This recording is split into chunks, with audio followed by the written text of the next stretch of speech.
Well, thank you very, very much. It's a great pleasure to join you here tonight. The theme of this talk is equality versus liberation. What I want to propose is that we need to think beyond equality to achieve true emancipation. So in the LGBT sense, apart from hardcore homophobes, who could possibly disagree with equality? Well, I can. It's not that I say that equality is not important, it's that I don't believe it's sufficient. Am I being a bit pushy and uppity? Maybe. But I don't feel comfortable with the way in which many people in the LGBT community have dumbed down their aspirations to the limited goal of equal rights. My question is, whatever happened to the lofty ideals of LGBT liberation, of sexual freedom, of real human emancipation? I would say that the shift in the homosexual zeitgeist started around the 1990s and coincided with a move into the political mainstream. Greater acceptance by the straight establishment precipitated greater compromise by the LGBT elite. The movers and shakers, or most of the movers and shakers in the LGBT community, shifted away from the goal of liberation to the more restrictive and limited goal of equal rights. So they moved away from defining our needs on our terms and instead began to fall behind the prevailing heterosexual consensus. So the critical, discerning perspective on straight society was abandoned in favour of a more limited pursuit of equal rights within the status quo. So we now have a situation where the dominant LGBT agenda is equal rights and law reform, rather than queer emancipation and the transformation of society. And I would say that this is a political retreat, and it represents a massive loss of imagination, confidence, and vision. Instead of thinking about how we can change society for the benefit of everyone, the dominant LGBT position today is about getting equal rights within what exists. So I want to re-emphasize that equality is important, but it's not a panacea. It's not the be-all and end-all. It's not the end of the story.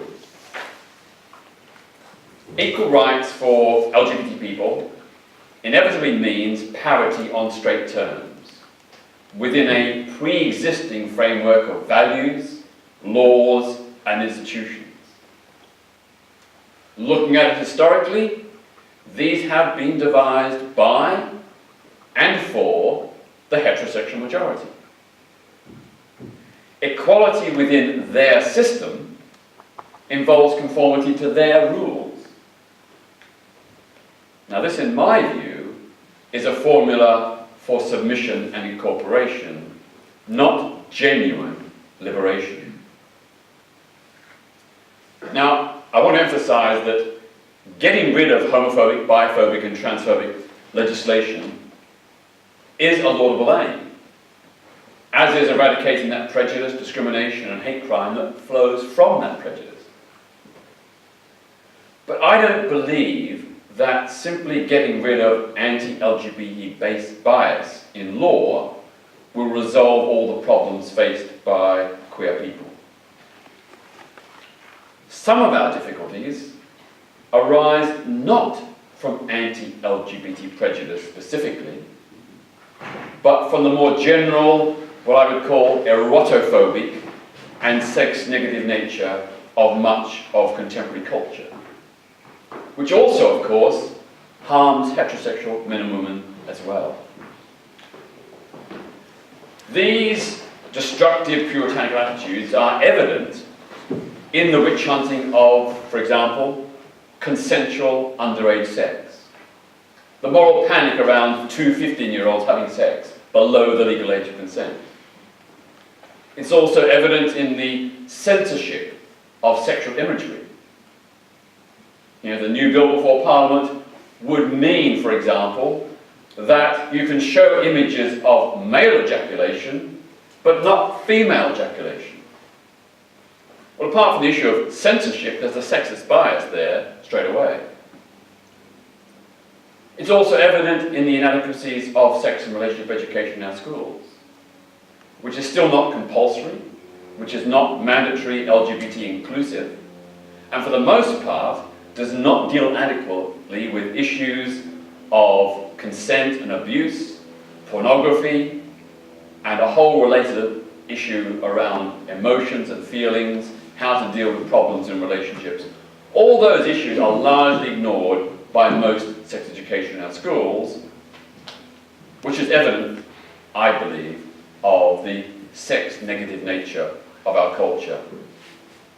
And then, of course, there's the criminalisation of sex workers and of consensual sadomasochistic relationships.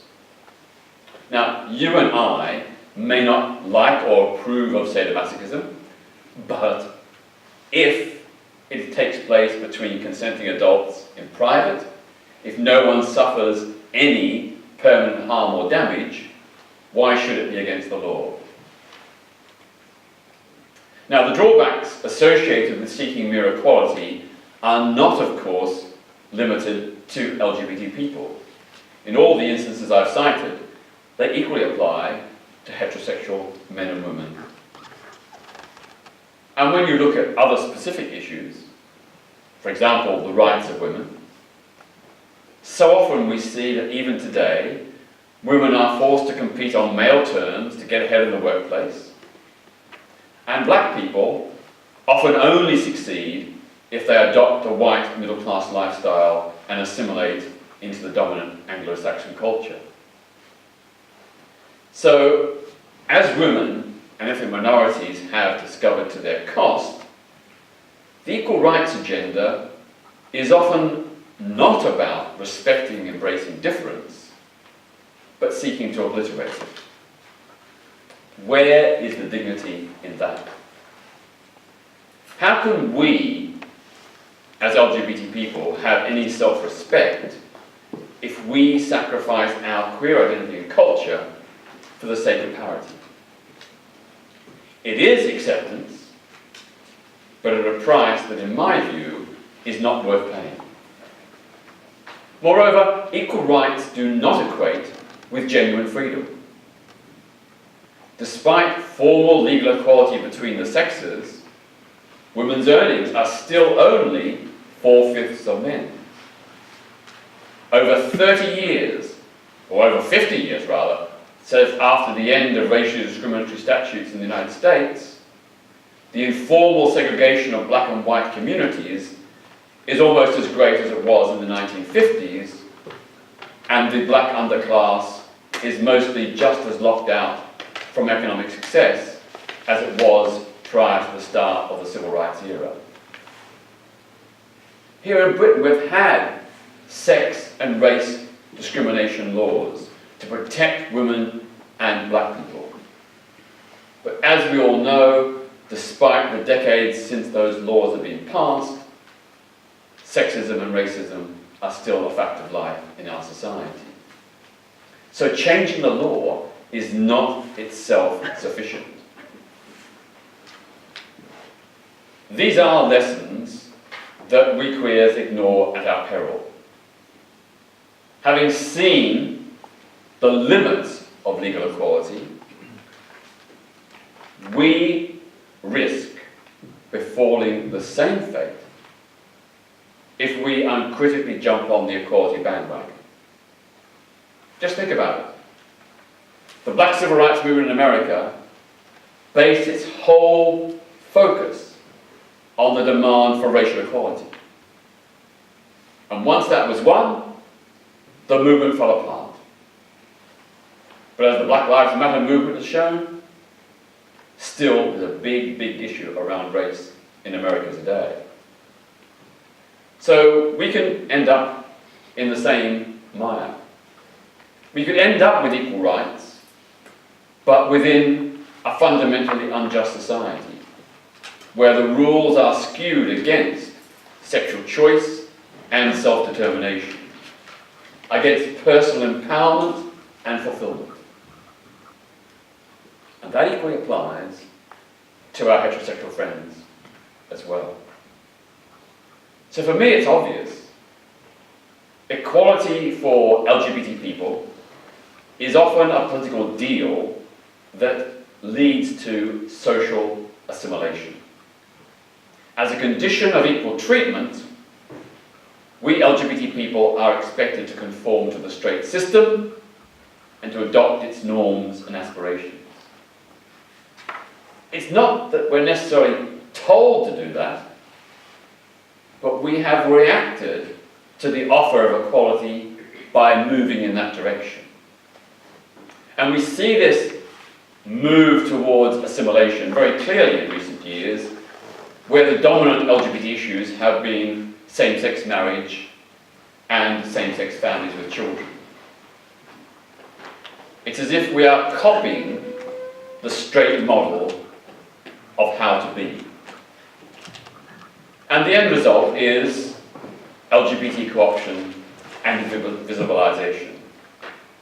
We become more and more like the straight people who used to oppress us. They may no longer oppress us like they did, and that's great, but we have reacted by embracing their mores, their values, their aspirations. And that is a retreat from the ideals of LGBT liberation. When I was involved in the Gay Liberation Front in London from 1971 onwards, the word equality never passed our lips. We weren't interested in equality. We wanted to transform society to create a true liberation of the human person. And we saw this struggle linked to the battle of women, black people, working class, and others. So at the end of the day, the assimilationist trend within LGBT communities has given us equality, or we have fought for equality and it's been granted, but the price we've paid is the surrender of our own unique, distinctive queer identity, lifestyle, and values. In other words, we've surrendered or retreated from the important insights and ethics that we have forged as LGBT people in response to the exclusion, marginalization, and discrimination by a hostile straight world. Our queer culture today is weaker than it's ever been in the last 300 years. The unwritten, unspoken contract at the heart of LGBT law reform is that we queers will behave respectably, that we will comply with the prevailing heterosexual moral agenda. So no more cruising, no more orgies, no more sadomasochism. We mustn't be involved in those shady, dodgy things of the past. We have to be the good gays, the clean gays, the pure gays, the gays who are beyond reproach. To get our rights, we have to be better than straight people. We have to be more moral, more upright. Since when have human rights ever been based upon those principles? So we now have a situation where the good gays are rewarded with equal treatment. Meanwhile, many of these sex-repressive social structures, institutions, and moralities remain intact, and the bad gays remain sexual outlaws. This nouveau gay reformism involves the abandonment of any critical perspective on straight culture. in place of a healthy skepticism towards the heterosexual consensus, it substitutes a naive, uncritical acquiescence. Discernment is jettisoned in favour of compliance. We trade our souls for the gift of equal rights. Now, of course, not everything about straight society and culture is bad. There's lots of good things. All I'm saying is, why can't we be discerning to divine between the good and the bad? Why do we have to take on board the whole heterosexual baggage, good and bad? Why can't we be more discriminating? So, I don't think this is an exaggeration. The truth is that most advocates of LGBT equality do not question the status quo. They are what I call straight minds trapped in queer bodies. Accepting society as it is, these hetero-homos want nothing more than their cosy place in the straight sun. Most are all too willing to mimic heterosexual norms. As I said, no attempt is made to distinguish between those elements of straight culture that are worthy of queer emulation and those that are not. There is, unfortunately, plenty of evidence of the desire of many LGBT people to mindlessly appropriate every legal right that heterosexuals have, no matter how crass and how morally dubious. So to give you a few examples, all over the world, a majority of LGBT pressure groups have demanded the right of homosexuals to serve in the armed forces. But hardly any of them have ever questioned the authoritarian nature of the military, nor its bloody history of human rights abuses. While homophobic discrimination within the armed forces is undoubtedly wrong and worthy of challenge, so too is militarism and imperialism. In the United States, the gay rights group, the Campaign for Military Service, preached a gung-ho, God-fearing patriotism which exonerated American excesses in Vietnam, Panama, Grenada, Iraq, and Afghanistan. They supported the US military, right or wrong. Their only concern was simply for LGBT people to be able to serve. And I agree that the ban on LGBT service personnel was clear discrimination, and as such should be opposed. But I also wondered why the Campaign for Military Service never questioned some of the things that LGBT and straight people in the armed forces were being asked to do, some of the serious, grave human rights abuses that we all now know about, and which they knew about at the time.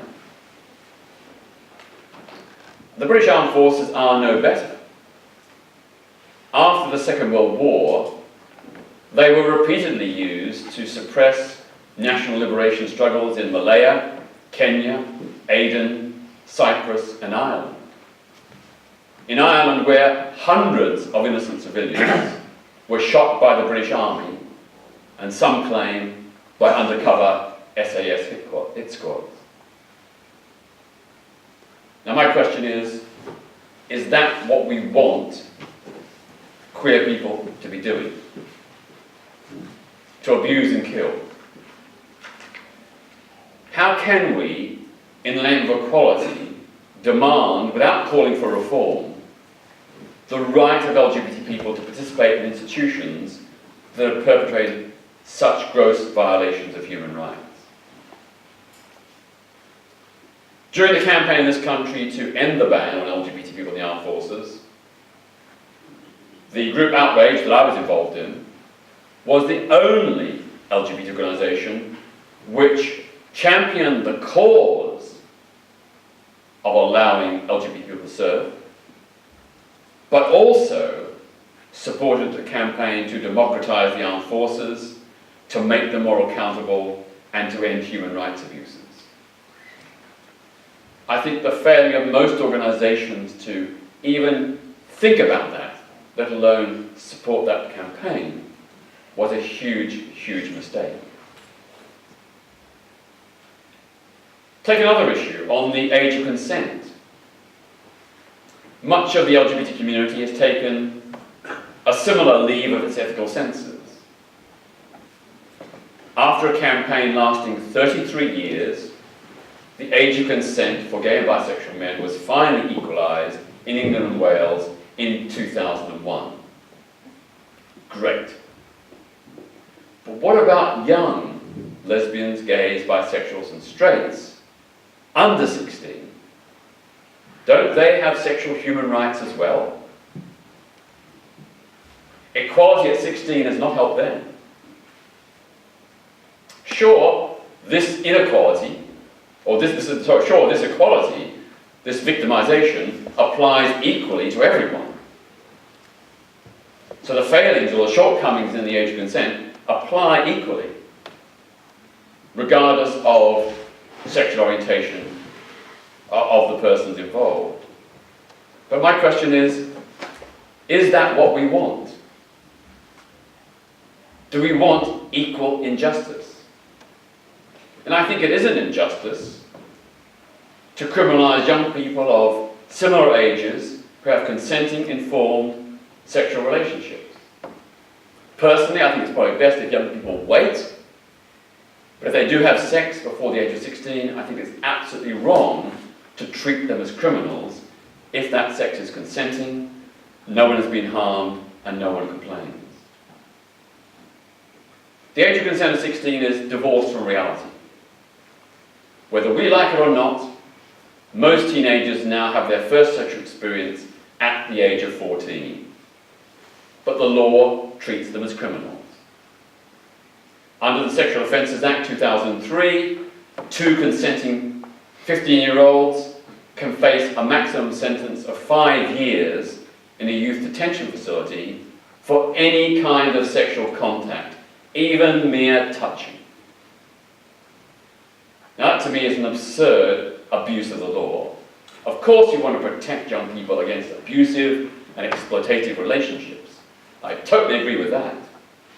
But if they're of similar ages, mutual consent, and no harm is done and no one complains, I think the law should get at it.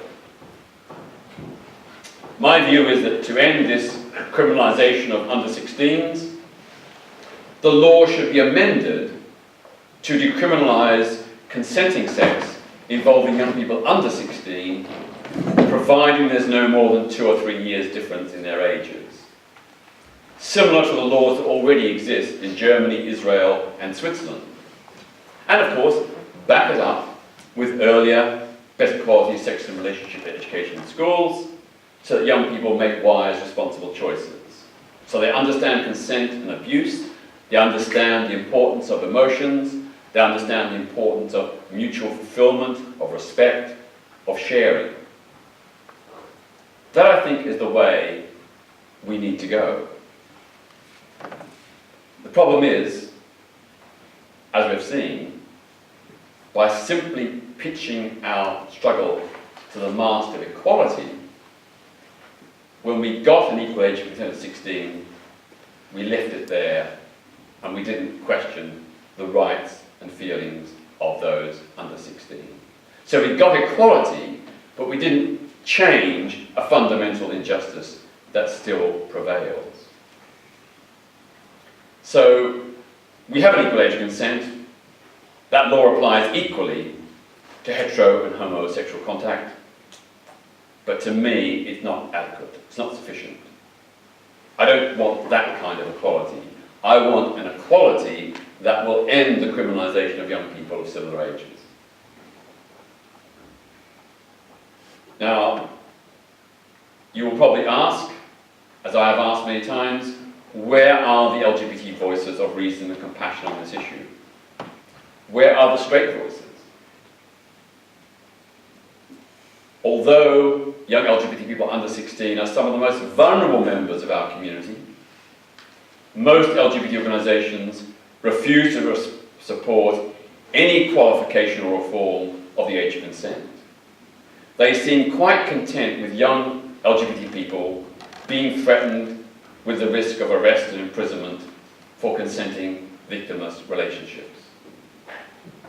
That's not the kind of equality I want. That's not liberation, that's not emancipation. So, this is an example of the problem with the equal rights mantra.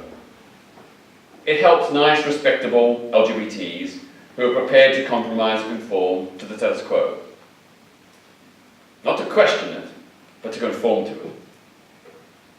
Those who rock the boat and refuse to turn themselves into facsimiles of straight morality remain marginalised and excluded.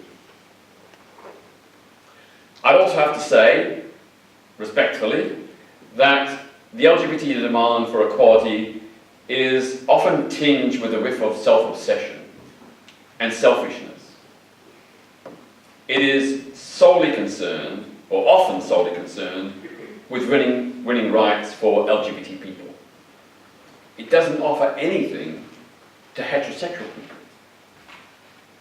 Perhaps if we queers supported the sexual human rights of straights, more of them might be inclined to support us in return.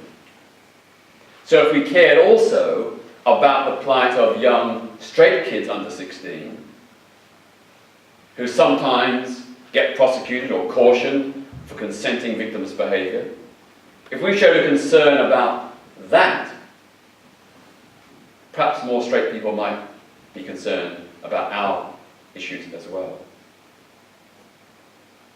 Now, in contrast to what I call a shallow equal rights reformism, queer emancipation groups like Outrage always had a post-equality agenda.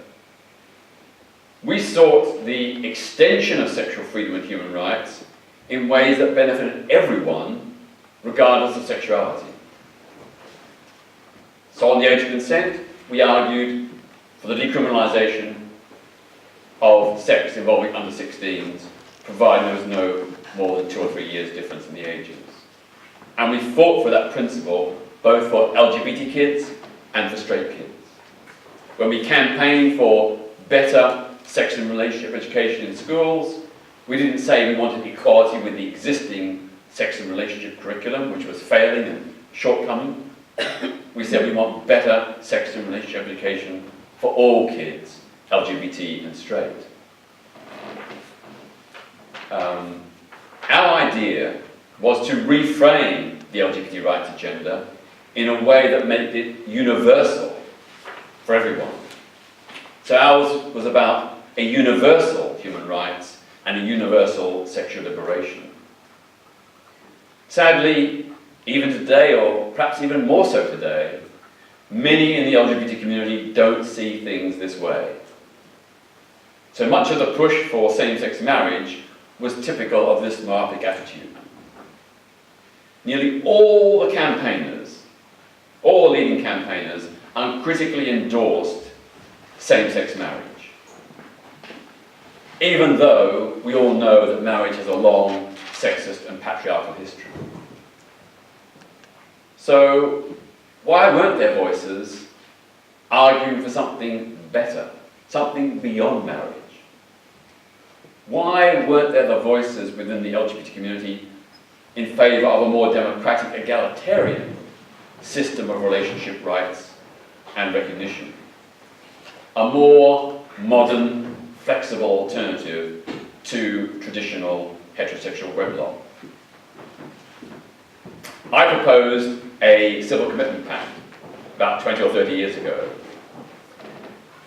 as an alternative both to marriage and to civil partnerships. Because basically civil partnerships are marriage light. They're in essence marriage by another name. They were granted as a stopgap measure in 2004, 2005 to head off the push for equal marriage. But they're essentially the same. So under my civil commitment pact, it would grant new legal rights to all unwed couples, LGBT and straight. In other words, an agenda beyond the LGBT community. These rights would include things like recognition as next of kin, joint guardianship of children, and the inheritance of property in the event of a partner's death.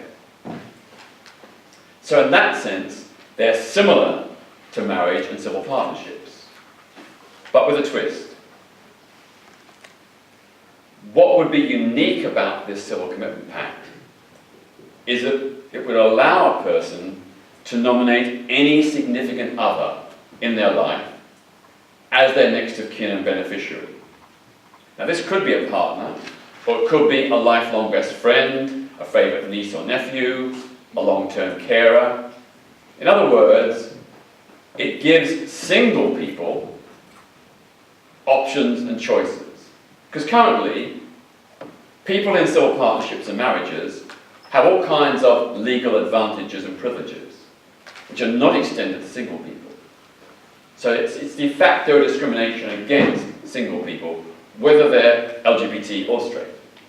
Under this system, key issues like next of kin and beneficiary will be something you can nominate to any person you wish.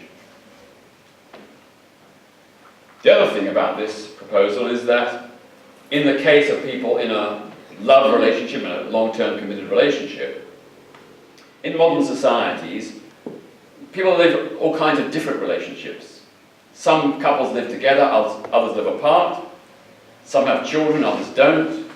Some share their finances, others maintain financial independence. Under this system, a couple could choose from a menu of rights and responsibilities to create a tailor-made partnership agreement suited to their own particular needs. That strikes me as beyond marriage, beyond equality, as something that is adapted to the kind of modern society and diversity of relationships which we see. Now, I certainly haven't got all the answers, but I've thrown out a few ideas tonight. I take Bret Hart from Oscar Wilde, who once wrote, "We are all in the gutter, but some of us are looking at the stars." We too, in this age, need to rediscover the vision thing. And that means daring to imagine what society could be rather than accepting society as it is. LGBT equality within the status quo is a flawed version of freedom. It betrays both queers and straights alike. Society, not us, needs to change. And social transformation is the key to meaningful queer liberation. Equality, yes, but on the basis of a new and different kind of society. A new and different set of values, institutions, and laws, where there are wider, more expansive human rights for people of all sexualities. Thank you.